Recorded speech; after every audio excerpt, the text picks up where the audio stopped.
మన నుంచి వచ్చిన అందరి పెద్దలకి పిల్లలకి అందరికీ ఫ్యామిలీస్ వచ్చిన వాళ్ళందరికీ దూర ప్రాంతాల నుంచి వచ్చిన వాళ్ళందరికీ మీకు పేరు పేరున మా ధన్యవాదాలు. ఇదేంటంటే ఈ సంవత్సరం ఇది మనం మూడోసారి ఇది జరుపుకుంటున్నాము కార్తీక భోజనాలు అనేది. ఈ ఒకసారి ఏంటంటే మన స్టూడెంట్స్ మన కమ్యూనిటీలో చాలా మంచి విద్యార్థులు ఉన్నారు. వాళ్ళు మంచి చదువు మంచి ర్యాంక్స్ ఇప్పుడు అమ్మాయి ఆల్మోస్ట్ ఇంటర్లో almost 5th rank state 5th rank score చేస్తున్నారు. అది సిఏ. ఇంకొక ఎగ్జాంపుల్ 985 మార్క్స్ వచ్చాయి తొక్కిశెట్టి మధులిక. వీళ్ళందరూ కూడా ఇంతక రమేష్ గారు మన కాస్ట్ అకౌంటెంట్ ఉన్నారు వెంకట రమేష్ గారు చెప్పినట్టు నిజంగా స్ఫూర్తి పొంది మోటివేషన్ తీసుకొని వాళ్ళు మంచిగా civil services not only IAS service దాంట్లో డిఫరెంట్ సర్వీసెస్ ఉంటాయి. ఏంటంటే ఈ సర్వీసెస్లోకి వెళ్తే మీరు మన కమ్యూనిటీ పరంగా కూడా చాలా హెల్ప్ చేయొచ్చు.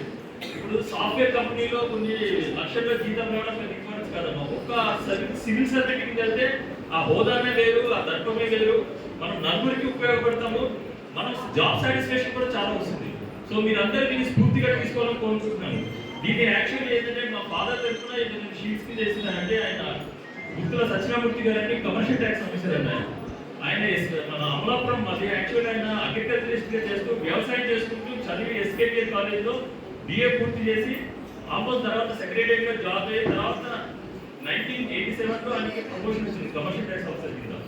ఆయన కూడా చదువు అంటే చాలా ఇంపార్టెంట్. ఆయన ఎక్కడెక్కడో ఆ టైంలోనే మా ఊర్లో ఎవరైనా కొద్దిగా ఇంట్రెస్ట్ ఉండి చదువుకుంటారంటే మన ఫైనాన్షియల్గా చాలా హెల్ప్ చేసేవాళ్ళు. సమయభావం అయితే అందుకే ఎక్కువ మాట్లాడుకోలేదు.